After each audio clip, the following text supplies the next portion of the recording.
Chapitre final. Bien des ans ont passé. J'espère que vous souhaitez savoir ce qu'il advient des autres garçons. Ils s'attendaient au rez-de-chaussée pour laisser à Wendy le temps de s'expliquer à leur sujet. Et quand ils eurent compté jusqu'à 500, ils montèrent par les escaliers, pensant que cela ferait meilleures impressions. Ils s'alignèrent en rang devant Madame Darling, tête nue, et auraient donné cher pour ne pas être habillés en pirates. Ils se taisaient, mais leurs yeux parlaient pour eux, et imploraient Madame Darling de les garder. Ils auraient dû regarder également Monsieur Darling, mais ils oublièrent de le faire. Naturellement, Madame Darling dit aussitôt qu'elle les garderait, mais Monsieur Darling semblait bizarrement démoralisé, et ils virent bien que 6 pour lui était un bien grand nombre. « Je dois reconnaître, dit-il à Wendy, que tu ne fais pas les choses à moitié. Remarque mesquine que les jumeaux prirent pour eux. Le premier des jumeaux ne manquait pas de fierté, et dit en rougissant, « Si vous nous trouvez encombrants, monsieur, nous pouvons nous en aller. » « Papa !» s'écria Wendy indignée, mais l'orage grondait encore au-dessus de lui. Il savait qu'il se conduisait mal, mais ne pouvait s'en empêcher. « Nous pourrions dormir pliés en deux, » suggéra Ponzig. « Je leur coupe moi-même les cheveux, plaida Wendy. « Georges !» s'exclama Madame Darling, peinée de voir son cher homme se montrer sous un jour si peu favorable. Alors Monsieur Darling fondit en larmes, et la vérité éclata. Il était aussi heureux qu'elle de les garder, dit-il, mais on aurait pu, à son avis, lui demander son consentement au lieu de le traiter comme un zéro sous son propre toit. « Je ne trouve pas qu'il soit un zéro, s'écria la guigne. « Et toi, la frisée ?»« Moi non plus. Et toi, la plume ?»« Plutôt pas, les jumeaux, qu'en pensez-vous ?» Il s'avéra qu'aucun d'eux ne le regardait comme une nullité. Ridiculement satisfait, il déclara qu'il trouvait de la place pour eux tous dans le salon, à condition qu'ils puissent y tenir. « Nous y tiendrons, assurèrent-ils. En ce cas, suivez le guide, lança-t-il gaiement. Je vous préviens, je ne suis pas certain que nous ayons un salon, mais nous faisons semblant d'en avoir un, ce qui revient au même. Hop là !» Il partit en dansant à travers la maison. Tous crièrent « hop là !» et dansèrent à sa suite, à la recherche du salon. Je ne sais plus s'ils trouvèrent des recoins où ils tinrent très bien. Quant à Peter, il revit encore une fois Wendy, avant de s'envoler. Il ne vint pas exactement à la fenêtre, mais il la frôla en passant de sorte que, si Wendy voulait, elle put ouvrir et l'appeler, ce qu'elle fit.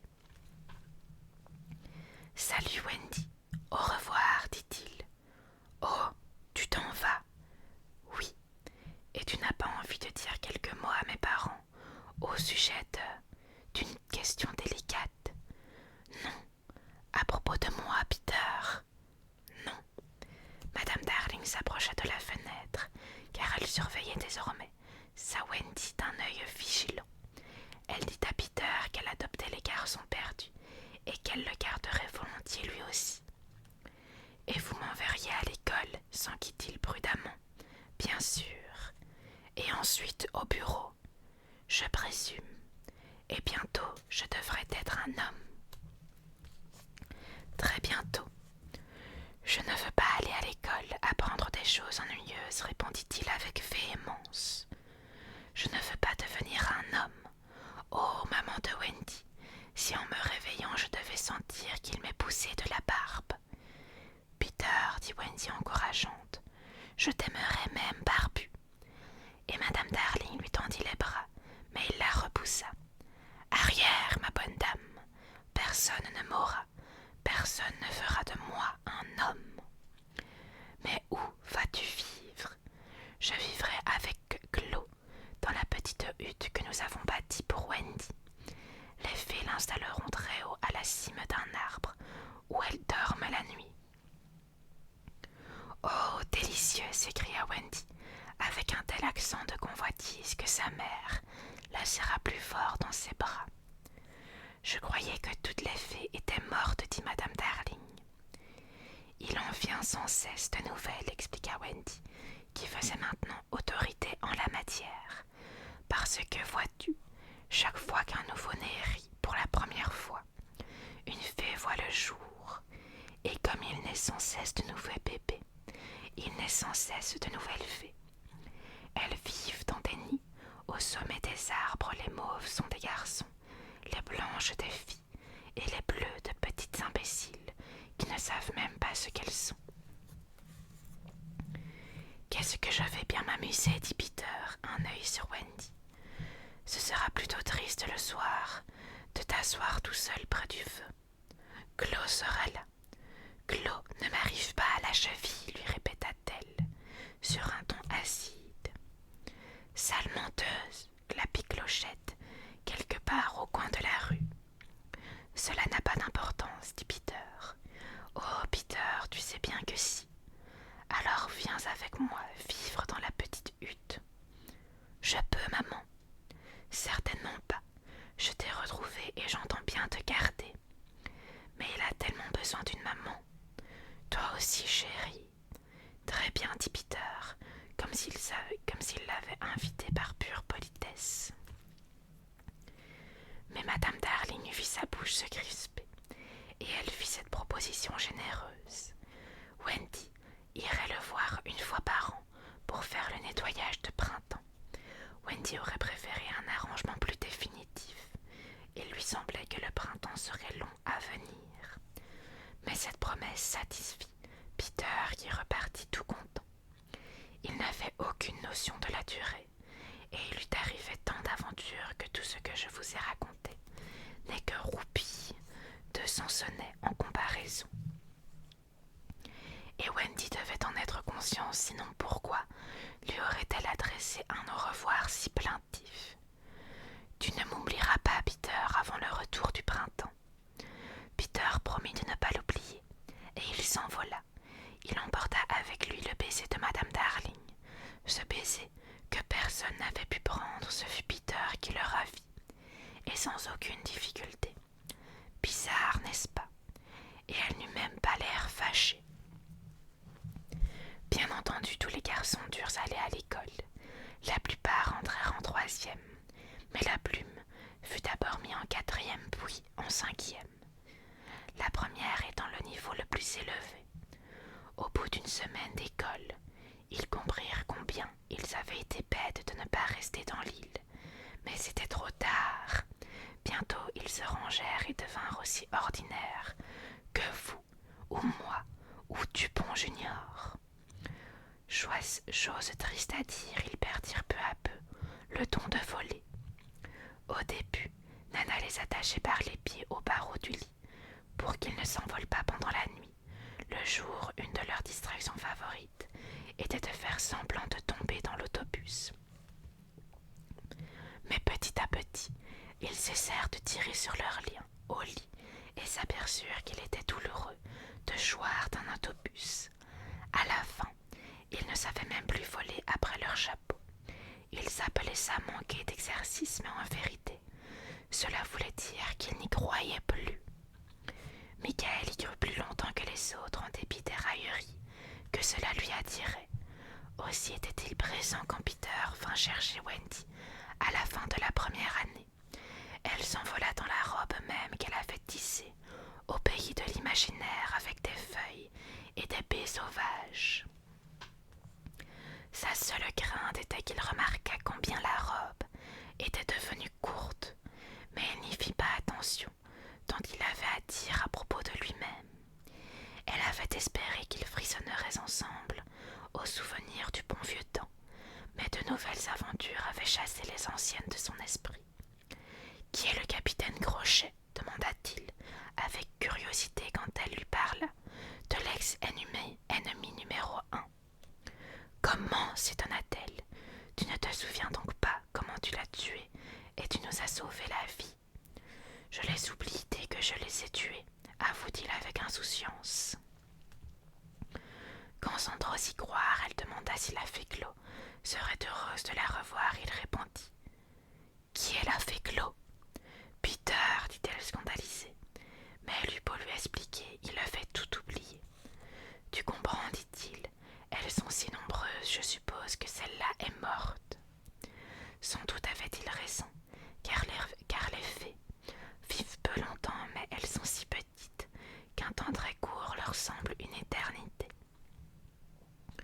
Wendy eut encore le chagrin de découvrir que pour Peter, l'an passé était plus proche qu'hier. Cette année lui avait semblé si longue à elle, mais il était plus séduisant que jamais, et le nettoyage de la hutte dans les arbres se déroula délicieusement. L'année suivante, il ne fut pas au rendez-vous. Elle l'attendit vêtue d'une robe neuve, car l'ancienne n'eût pas été convenable, mais il ne vint pas. « Il est peut-être malade, dit Michael. Tu sais bien qu'il n'est jamais malade. » Michael se rapprocha et lui chuchota avec un frisson. Et si il n'existait pas? Wendy se serait mise à pleurer si Michael ne l'avait devancé. Peter revint l'an d'après, et chose curieuse, il ne se rendit pas compte qu'il avait sauté une année. Ce fut la dernière fois que Wendy, fillette, le vit.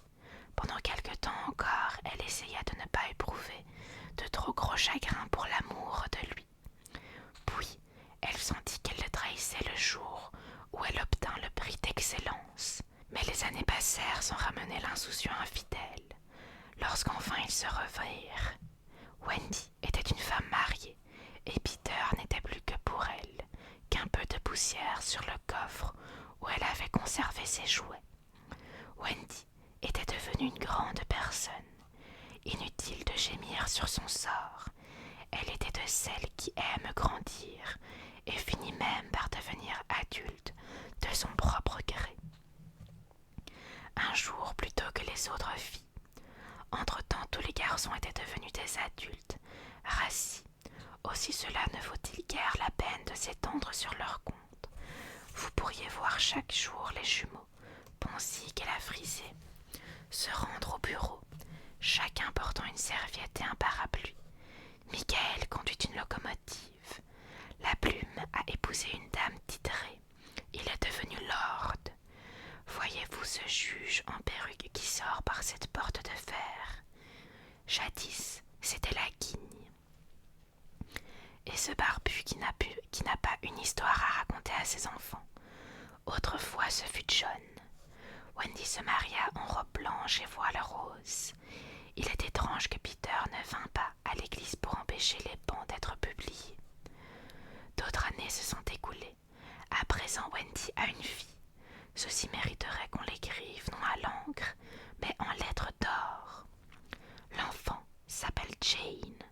Depuis toujours, elle a un regard étrangement interrogateur, comme si, dès son arrivée sur le continent, elle avait déjà des questions à poser. Et quand elle a été en âge de les poser, tout ou presque concernant Peter Pan. Jane adore qu'on lui en parle, et Wendy lui raconte tout ce qui lui est possible de se rappeler. Dans la chambre même où eut lieu le fameux envol, cette chambre est maintenant celle de Jane, car son père l'a achetée au taux de 3% au père de Wendy, qui n'a plus de goût pour les escaliers. Madame Darling est morte, déjà, et oubliée. Il n'y a plus que 2 lits dans la chambre, celui de Jane et celui de sa bonne, car Nana aussi a vécu.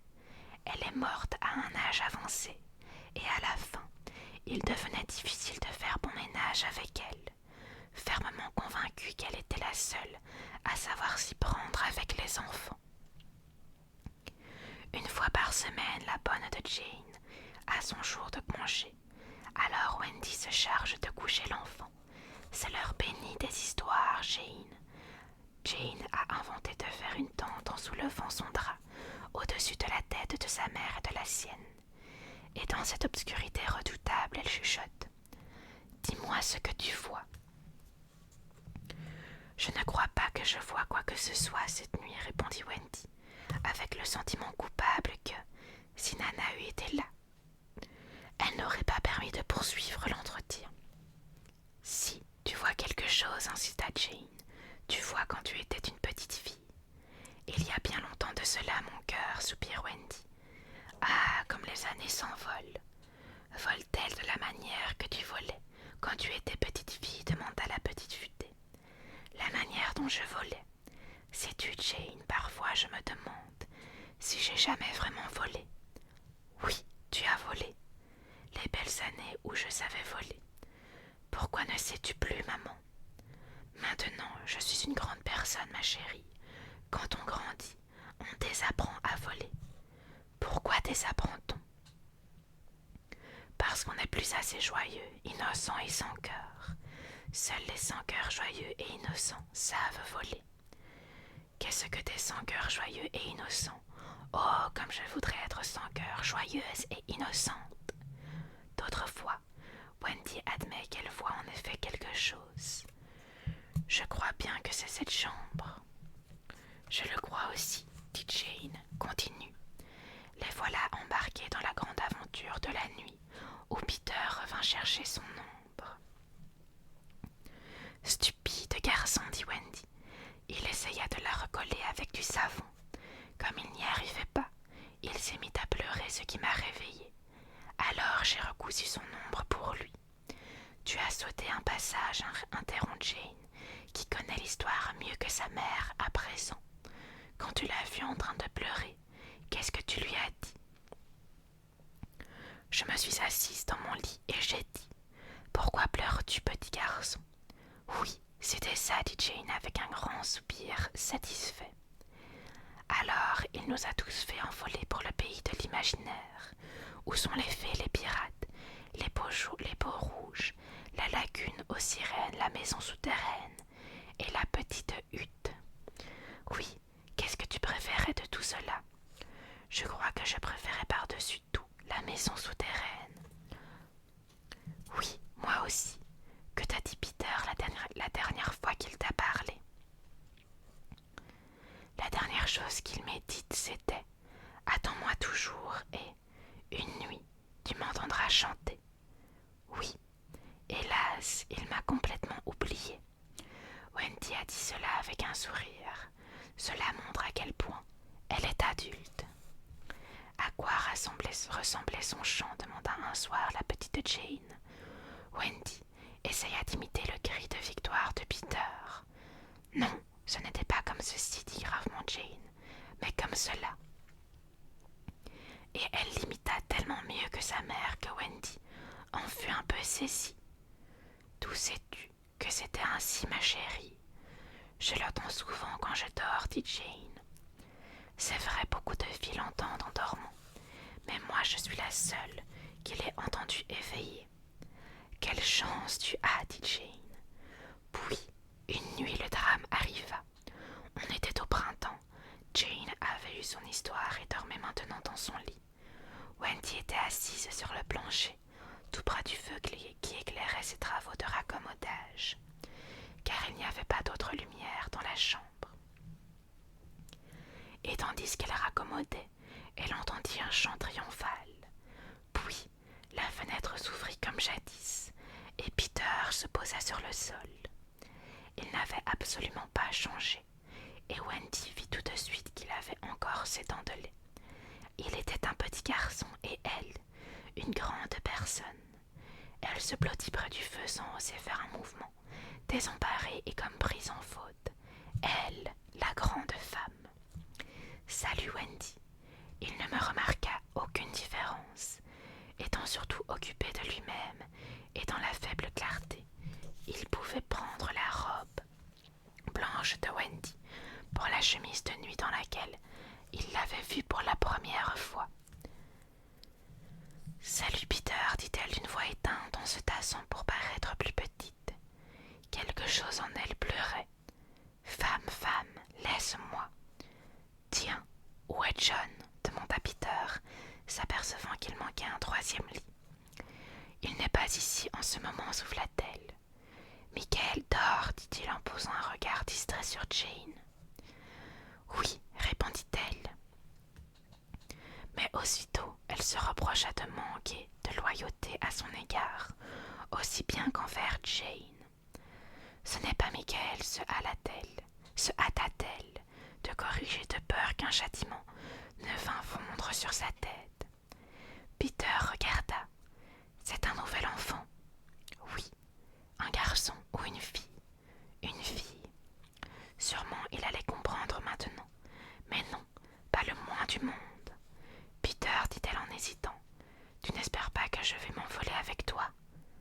Bien sûr que si, c'est pour cela que je suis venue. Il ajouta d'un ton léger de reproche. As-tu oublié que le moment est venu de faire le nettoyage de printemps? À quoi bon lui rappeler qu'il en avait laissé passer plus d'un?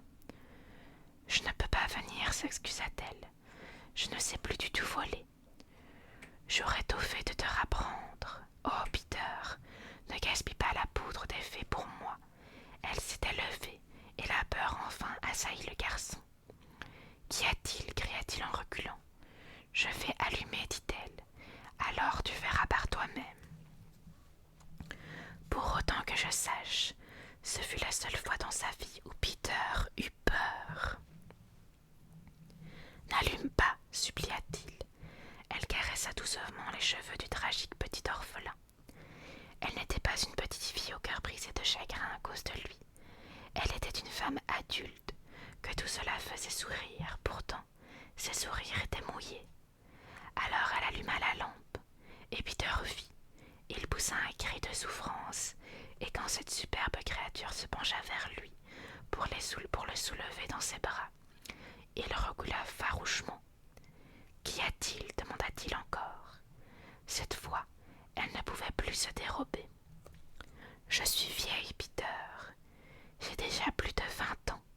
Il y a longtemps que j'ai grandi. Tu avais promis de ne pas grandir. Je n'ai pas pu faire autrement. Je suis mariée, Peter. Non, ce n'est pas vrai. Si. Et la petite fille dans le lit est mon enfant. Non, ce n'est pas vrai. Mais il l'a cru et fit un pas vers l'enfant endormi, son poignard levé. Bien sûr, il ne la frappa pas. Au lieu de la frapper, il s'assit sur le plancher et sanglota.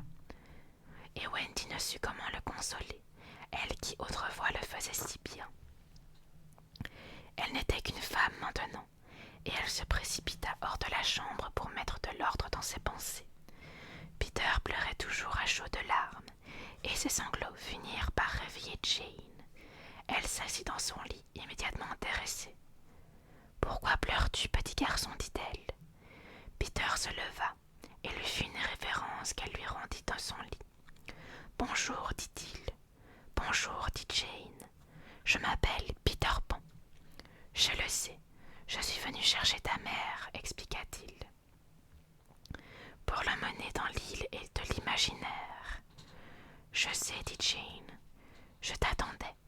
Quand Wendy revint tout embarrassée, elle trouva Peter assis sur le bois du lit et poussa son cocorico victorieux, tandis que Jane, en chemise de nuit, voletait à travers la chambre dans une extase solennelle.